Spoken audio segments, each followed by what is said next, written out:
Hello friends, नमस्कार। Class 11 chapter 8 gravitation के एक और सेशन में आप सबका स्वागत है। Students, today we are going to discuss, as you see, we are going to discuss a satellites. क्या डिस्कस करने वाले हैं? सैटेलाइट्स। ठीक है। आज का ये जो 21st सेंचुरी का जो ये ज़माना है, ये सैटेलाइट का ज़माना है, ऐसा भी आप बोल सकते हो। ठीक है। सैटेलाइट के बगैर ऐसा बोल सकते हैं कि कम्युनिकेशन पूरा मतलब कि अधूरा ही है। पूरा नहीं, मतलब अधूरा है, ऐसा बोल सकते हैं। ठीक है।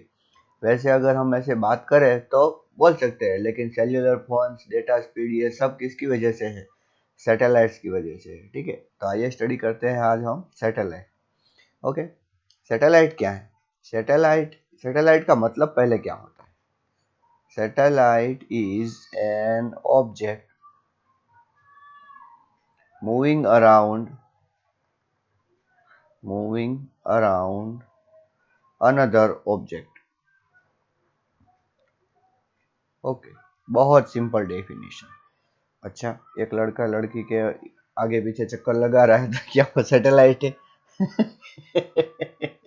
हाँ, ऐसा हो सकता है, ऐसा बोल सकते हैं। ठीक है। लेकिन यहाँ पर हम सैटेलाइट का जो रियल मीनिंग है वो यह देखेंगे। क्या है? Satellite is an object moving around another object. For example, suppose this is object A and suppose one another object is the B, is the moving around object A, ऐसा। ठीक है। तो हम क्या बोल सकते हैं? इसमें से कौन सा सेंटेंस राइट होगा? A is satellite of B या B is satellite of A, कौन सा राइट होगा? सेकंड वाला सही है, आपने भी सही चूज किया। B is a satellite of A. ठीक है। क्योंकि बी जो है वो घूम रहा है किसके अराउंड? ए। ओके। आपको पता है कितने टाइप के सैटेलाइट होते हैं? Two types of satellite. एक होता है नेचुरल सैटेलाइट, ठीक है, जो नेचर ने दिया है।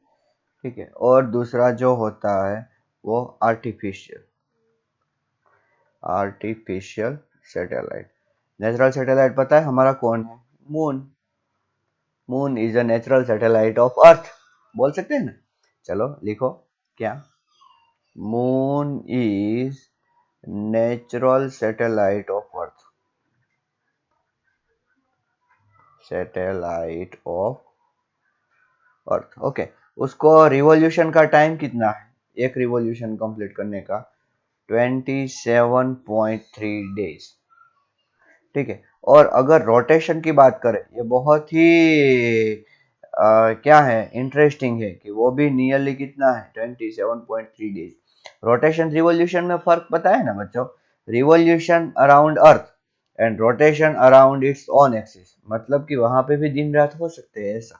ठीक है। तो मून का जो रिवॉल्यूशन अराउंड अर्थ है वो भी टाइम कितना है? 27.3 डेज। और रोटेशन का भी कितना है? 27.3 डेज। ठीक है। तो एक ही मून इज द ओनली, अगर हम ऐसा बोले तो भी चलेगा। क्यों? क्योंकि अर्थ के पास एक ही है नेचुरल सैटेलाइट, वो है moon. Okay. And we have earth has, you can say, earth has large number of artificial satellite. आरटी मैं फिर से लिखता हूँ। Earth has large number of artificial satellite. Artificial satellite बहुत ज्यादा है। ठीक है। शुरू में जो मैं बात कर रहा था ना, वही artificial satellite. We have a large number of artificial satellite. उसकी अगर बात करें तो दो टाइप जो मैं यहाँ पे बोलना चाहूंगा, वो एक ये है, ये कि जियो stationery satellite. Geostationary satellite. ठीक है। और दूसरी जो है वो है पोलार सैटेलाइट। कौन सी है? Polar satellite. यह जियो स्टेशनरी सैटेलाइट क्या है? Geostationary satellite, it is stationery.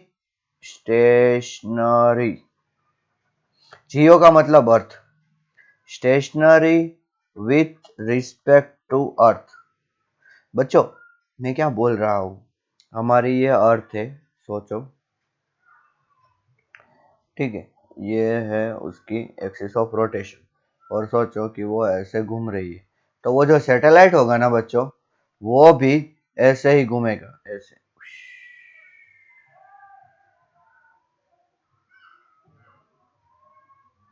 ठीक है, और अर्थ की जो रिवॉल्यूशन की स्पीड है ओमेगा, इसकी भी रिवॉल्यूशन की स्पीड कितनी होगी बच्चों, ओमेगा। ठीक है, तो इसका मतलब क्या है कि ये किसी भी पॉइंट से अगर आप देखो ये इसको, तो इस ये आपको कैसा दिखेगा, स्टेडी। इसीलिए इसका नाम क्या है, जियो स्टेशनरी सैटेलाइट। तो मैं यहाँ पे लिख देता हूँ, time period of geostationary satellite, geostationary satellite is 24 hour. Time period का मतलब एक रिवॉल्यूशन कंप्लीट करने का टाइम। ठीक है, और पोला ये कौन सी सैटेलाइट बच्चों मैंने बोली, ये होती है जियो स्टेशनरी।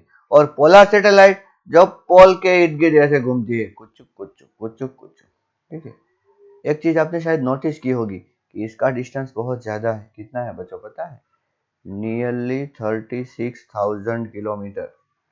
ठीक है, और इसका जो डिस्टेंस है अर्थ से, अगर अगर इसकी हाइट से देखा, हाइट, ठीक है, तो ये है नियरली 800 किलोमीटर। कितनी है बच्चों, 800 किलोमीटर।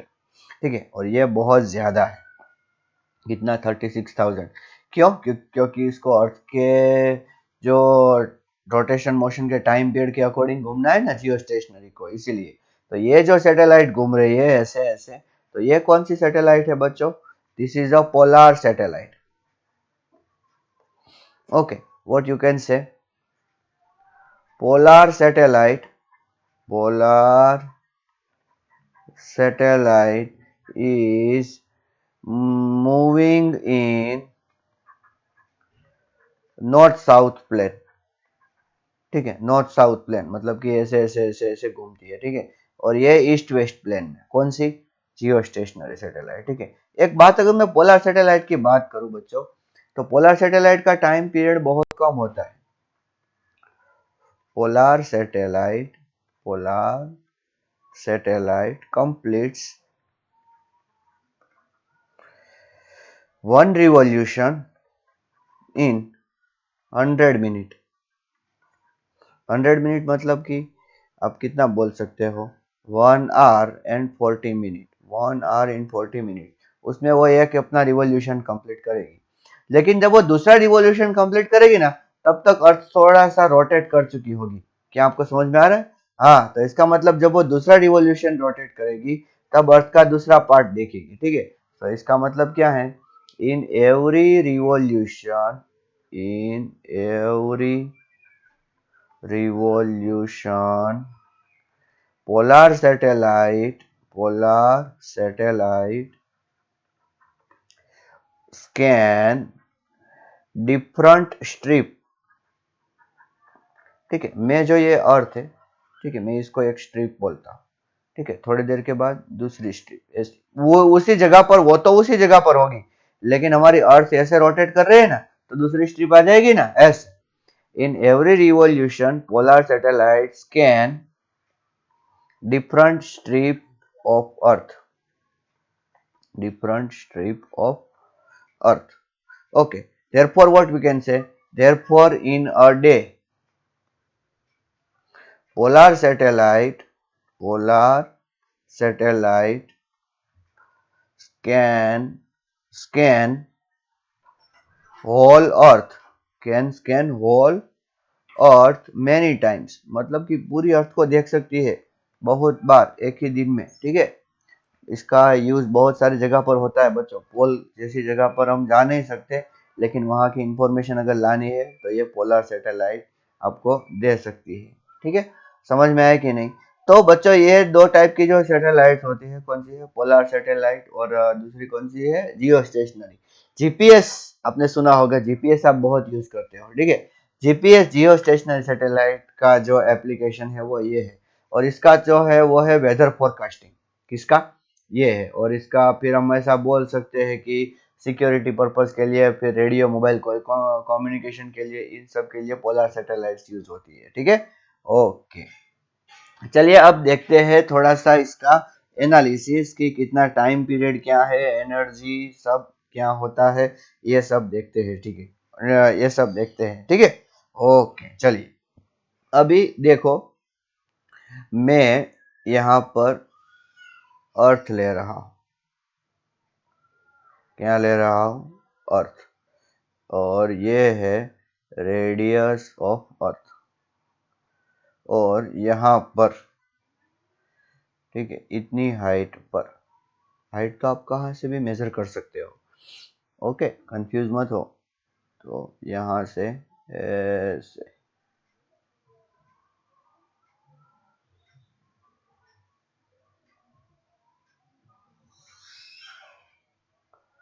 रिवॉल्व करेगी। कौन? सैटेलाइट। देखो, ये जो भी कंसेप्ट आप पढ़ रहे हो अच्छी तरीके से, अब जो आने वाला है अच्छी तरीके से सुनो। ये सेम टू सेम, इधर जो सेंटर में हमने अर्थ ली है वो हो गया न्यूक्लियस इलेक्ट्रोस्टैटिक्स में। ठीक है, और ये जो घूम रहा है वो कौन होगा? सोचो, वो होगा electron. Let mass of earth is a m and mass of satellite is a m। ठीक है, स्मॉल m। ओके, और ये जो पूरा डिस्टेंस है वो है r। Okay, right. अच्छा चलिए, पहले डिस्क्रिप्शन लिख लीजिए। Let a satellite, let a satellite of mass m is revolving around earth, revolving around earth। Wow, क्या हैंडराइटिंग है! वाह, बहुत बढ़िया हैंडराइटिंग है। revolving around earth at a distance, at a distance r from center of earth। देखो, small are जब भी आएगा ना, तब कहां से होगा? Centre of earth. Okay, and at distance, अभी इस डिस्टेंस को आप तो हाइट भी बोल सकते हो, h from surface of earth, surface of earth of mass m, capital M, and radius r। मैं r बोलूंगा, ठीक है, आर ई भी आप बोल सकते हो। मैंने वैसे तो यहाँ पर आर ई लिखा है, यहाँ पर मैं r बोलूंगा। ओके, ठीक है। अभी इन दोनों के बीच का ग्रेविटेशनल फोर्स, ग्रेविटेशनल फोर्स कितना होगा? Gravitational force is equals to GMM upon r square. ठीक है, ओके। ऐसा सोचे कि ये जो आर है ना, ये बहुत बड़ा है। ठीक है, किसके कंपैरिजन में? अर्थ और सैटेलाइट के कंपैरिजन में। तो ये फॉर्मूला वैलिड है। Gravitation constant, mass of earth, mass of satellite divide by distance between their centres का स्क्वायर। Okay, gravitational force. अब बहुत बढ़िया डिस्कशन होगा, वो क्या है? That required centripetal force. बच्चों, ये सर्कुलर मोशन में घूम रही, वैसे तो इलिप्टिकल में घूमेगी, लेकिन इलिप्स वाला जो एनालिसिस है वो बहुत कॉम्प्लेक्स है। ठीक है, और वो आपके सिलेबस में भी नहीं है। यहाँ पर हम अप्रोक्सीमेट कर रहे हैं। ठीक है, हम यहाँ पर ऐसा सोचेंगे कि ये सर्कुलर में घूम रही है, ऐसा। Okay okay, required centripetal force. Okay, देखो बच्चों, ये ऐसे सर्कुलर मोशन कर रहे हैं, तो इसका मतलब वो सेंट्रीपेटल फोर्स में ही आएगी। ठीक है ना? अब ये आर जो है, ये आर क्या हो गया? रेडियस ऑफ द सर्कल हो गया ना, उसका जो घूमने का जो पाथ का जो है, सर्कल की रेडियस हो गई ना। हाँ, रिक्वायर्ड सेंट्रीपेटल फोर्स, अब ये कहां से आएगा? Is provided by, provided by gravitational force. Okay, or we can say that, or we can say that gravitational force acts as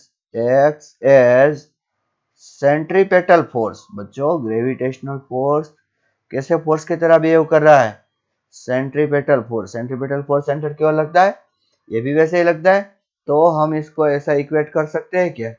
centripetal force क्या है फॉर्मूला? mv² अपॉन आर, यहाँ पर v जो है वेलोसिटी ऑफ अ सैटेलाइट, ठीक है, is equals to gm upon r square, ठीक है। एक एक इक्वेशन सब काम के हैं।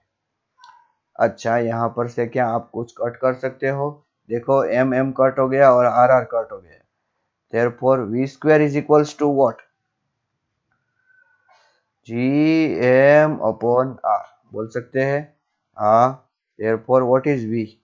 v is equals to under root gm upon r। यहाँ पर मैं इसको o बोल दूंगा, याद रखे इस फॉर्मूला को। What is this? It is nothing but orbital speed of satellite, ठीक है। आज का पहला फॉर्मूला हमने डिराइव किया किसका? Orbital speed of the satellite. अच्छा, चलो उस पर से थोड़ा सा उसका पोस्टमार्टम करें। वीओ किस पे डिपेंड करता है?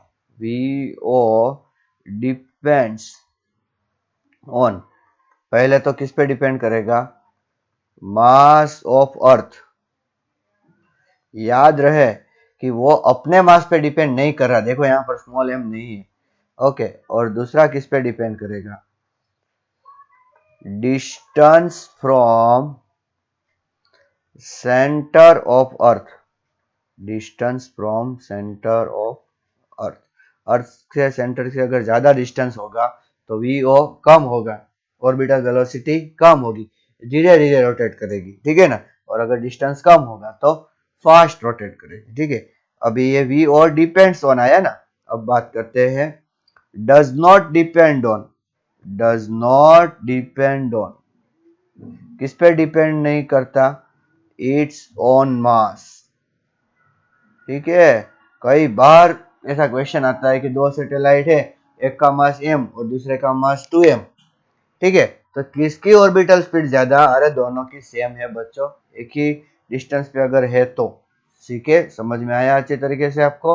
हाँ, अच्छा, gm इज इक्वल टू क्या हम पुट कर सकते हैं? gm upon r square is equals to g, ऐसा हमने देखा था, ठीक है। Capital R radius of earth, so what is gm? It is equals to gr square. Can we replace it? Yes. So what will be the v0?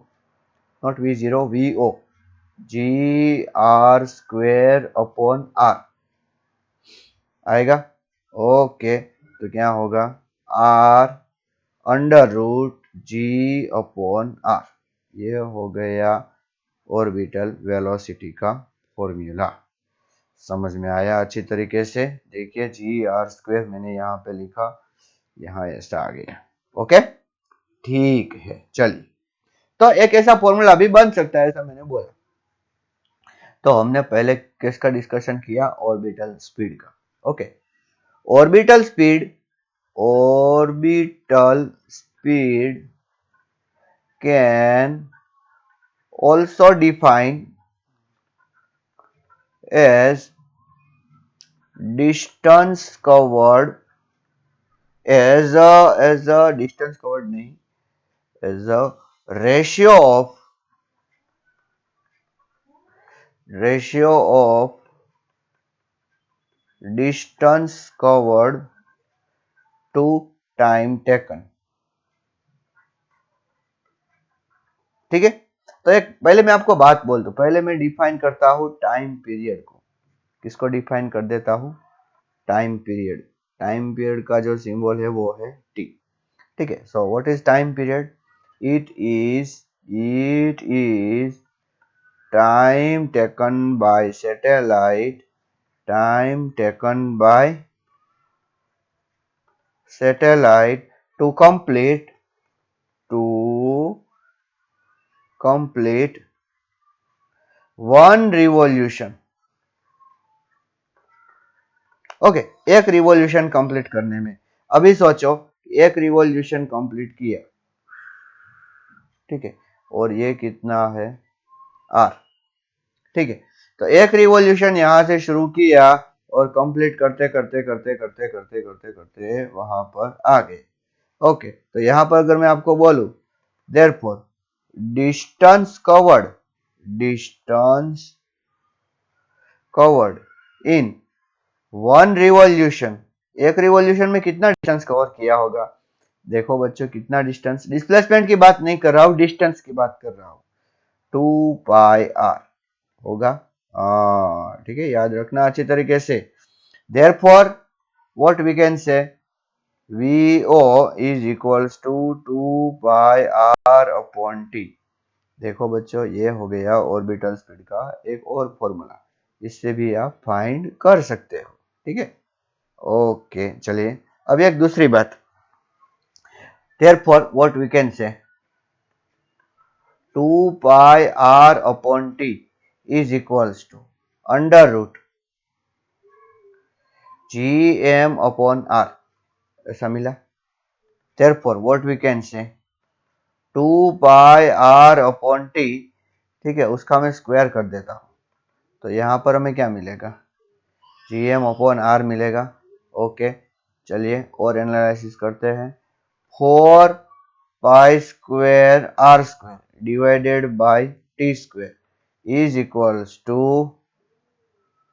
gm upon r मिला। Okay therefore what you can say, t square equals to 4π² upon gm into r cube. बहुत बढ़िया वाला relation derive करने जा रहा हूं बच्चों, अच्छी तरीके से समझो। मैंने ऑर्बिटल वेलोसिटी के दो फॉर्मूलाज को इक्वेट किया, 2πr अपॉन टी और gm अपॉन r, तो उसमें से v तो पहले चला गया। I want relation between t and r, that's why I have eliminated v0। Okay, vo you can say like that also, and then after I have simplified and I got this relation। so here 4π² upon gm, it is constant, so what you can say students, t square proportional to r cube, t square proportional to r cube. This is also third law, Kepler's third law, that what we are going to discuss in the next lecture। but here see t square proportional to r cube मतलब क्या बोल सकते हैं, therefore we can say that, what we can say, square of time period, square of time period is proportional to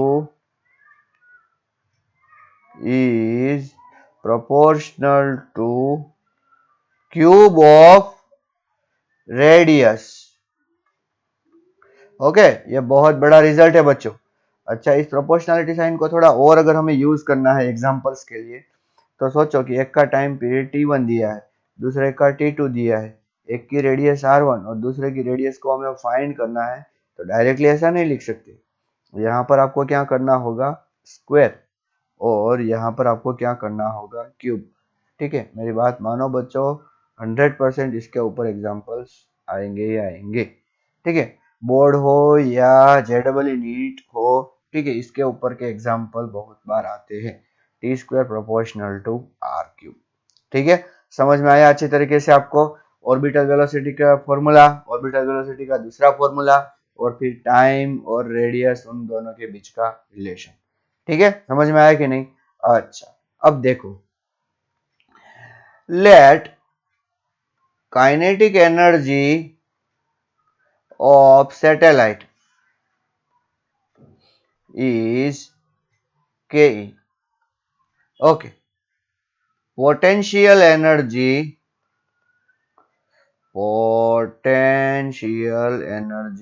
of satellite is Pe। therefore total energy कितनी होगी, total energy of satellite is E।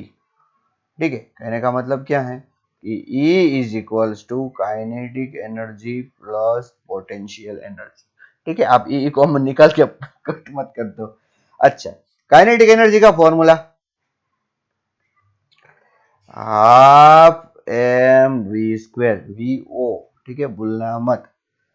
Potential energy का formula तो बच्चों minus G M M upon r. Okay, but याद रहे कहाँ से, with respect to infinity.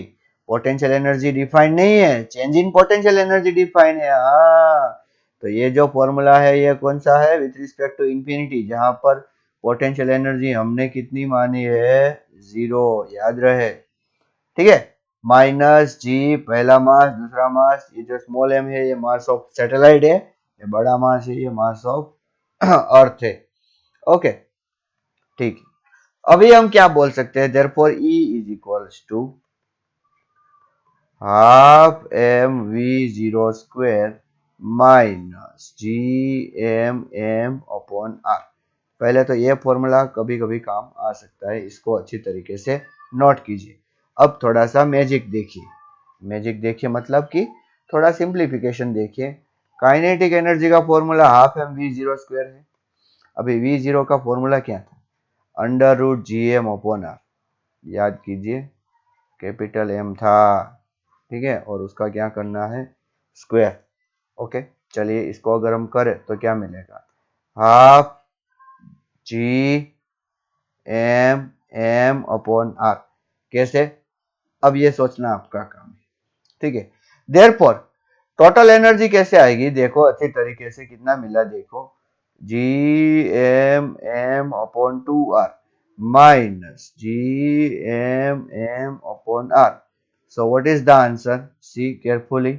अभी ये जो है सब कॉमन निकल रहा है, अगर आप अच्छी तरीके से इसको सॉल्व करो, so your answer will be G M M upon two R और माइनस। आप ऐसा मत बोला सर आपने एक ही टर्म क्यों लिखी, अरे मैंने सिंप्लीफाई करके लिखा है, ठीक है। अगर समझ में नहीं आ रहा तो सिंप्लीफाई करो पहले उसको, ठीक है। वैसे ही मत ऐसा डायरेक्टली लिख लो मैंने लिखा इसीलिए, ठीक है। आपको थोड़ा तो अपना दिमाग दौड़ाइए, ये आधा है और ये पूरा है। देखो एक बहुत इंपॉर्टेंट मैं बोलना चाहता था, याद आ गया, चलो। Therefore if kinetic energy of satellite is x, kinetic energy कैसी होगी अगर x, then potential energy of satellite will be -2x।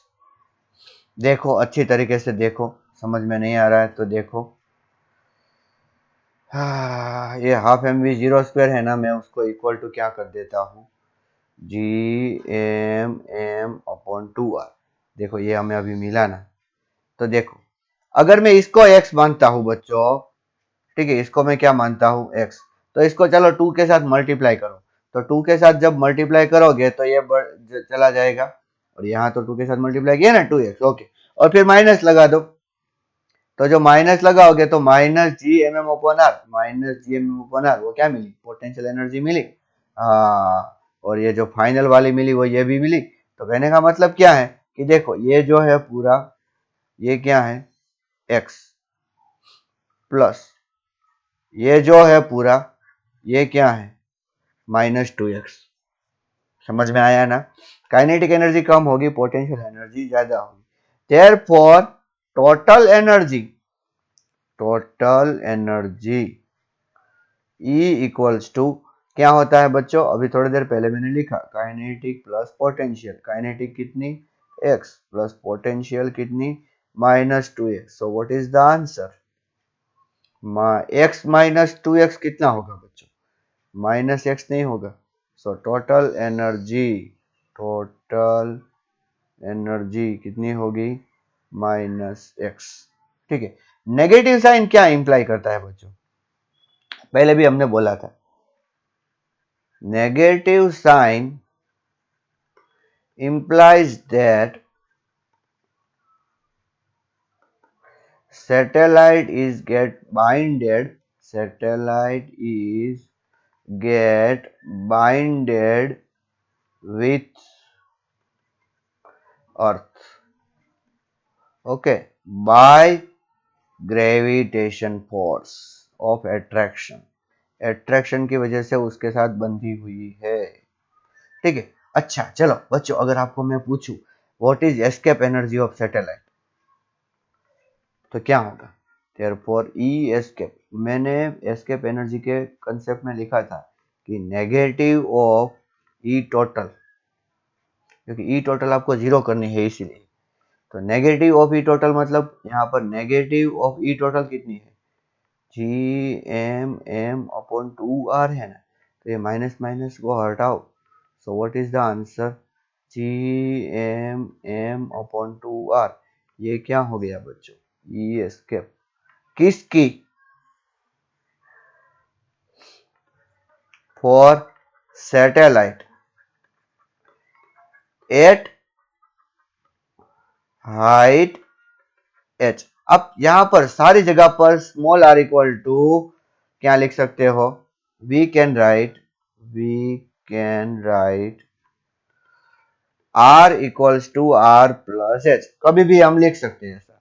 तो मतलब क्या है कि E escape is equals to हम क्या लिख सकते हैं बच्चों, we can write G M M upon 2 into R plus H, ऐसा भी हम लिख सकते हैं। ठीक है ना, समझ में आया कि नहीं अच्छी तरीके से आपको। अब ये भी एस्केप एनर्जी हो गई, और किसकी एनर्जी हो गई एस्केप एनर्जी बच्चों, for satellite at height H. और यहां से अगर हमें एस्केप वेलोसिटी अगर फाइंड करनी है, ठीक है, तो क्या करना है, half M we square V escape is equals to G M M upon 2 R. ठीक है, ठीक है। तो अब आपको क्या करना है बच्चों, देखो, तो ये m और ये m कट हो गए, ये 2 और ये 2 कट हो गए। So what is the answer, v escape is equals to gm upon r, sorry under root GM upon R. लेकिन याद रहे, हमने जो डिराइव किया था कल, जो हमने डिराइव किया था वो on the surface of earth था, ये अर्थ सरफेस पे नहीं है, कहां पर है, एट हाइट एच। ओके, और वो भी घूम रही है सैटेलाइट उसके लिए। ठीक है, ये सब एनर्जी और वो सब सब क्या होगा, रिपीट होगा, कहां पर, इलेक्ट्रॉन और न्यूक्लियस वाले सेक्शन में। ठीक है, एटम जब हम पढ़ेंगे तो ये सब रिपीट होगा बच्चों, अच्छी तरीके से सुन लो। 12th में एटम नाम का चैप्टर आएगा, उसमें सब रिपीट होगा। V escape is equals to under root G M upon R. अभी अगर हम ऐसा बात करें at low height,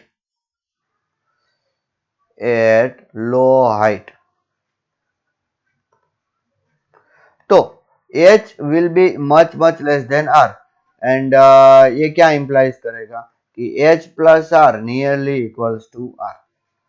low height पर ऐसा हम लिख सकते हैं। तो सारे जो फॉर्मूला है ना, उसमें आप h plus R equals to r बोल सकते हो, कहां पर, at low height. Orbital velocity का फॉर्मूला क्या था, under root G M upon R था, वो नियरली इक्वल्स टू आप क्या लिख सकते हो, under root G M upon R. कब, एट लो हाइट। ठीक है, ऑर्बिटल वेलोसिटी का दूसरा फॉर्मूला क्या था बच्चों, 2 पाई आर अपॉन टी। ठीक है, उसको नियरली क्या लिख सकते हो आप, 2 पाई आर अपॉन टी, कहां पर, एट लो हाइट। ठीक है, टोटल एनर्जी का फॉर्मूला था minus G M M upon 2 R. ठीक है, जिसको आप क्या लिख सकते हो, minus G M M upon 2 R. ठीक है, अच्छा यहां पर देखो एक और चीज हो सकती है, GM is equal to G R square हो सकता है,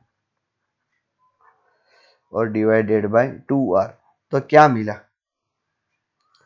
क्या मिला रे, क्या मिला रे, ये कई बार डिराइव करने के लिए पूछा जाता है रे। At low height prove E escape is equals to minus M M, फिर एक आर कट हो गया, एम जी आर बाई 2। ठीक है, कहां पर, एट लो हाइट। ठीक है, तो बच्चों आज हमने बहुत सारे फॉर्मूलाज डिराइव किए और बहुत सारे यूज भी देखे किसके, सैटेलाइट के। इसके ऊपर के एग्जांपल्स हम अभी देखो, एग्जांपल्स सारे बाकी है चैप्टर के, और एक्सरसाइज भी बाकी है। लेकिन अगले, मैं ऐसा सोच रहा हूँ पहले थियरी कंप्लीट कर दूं, केपलर्स लॉज अभी बाकी है, तो अगले वीडियो में हम केपलर्स लॉज देखेंगे, and then after we will solve all examples. Okay, thank you and नमस्कार।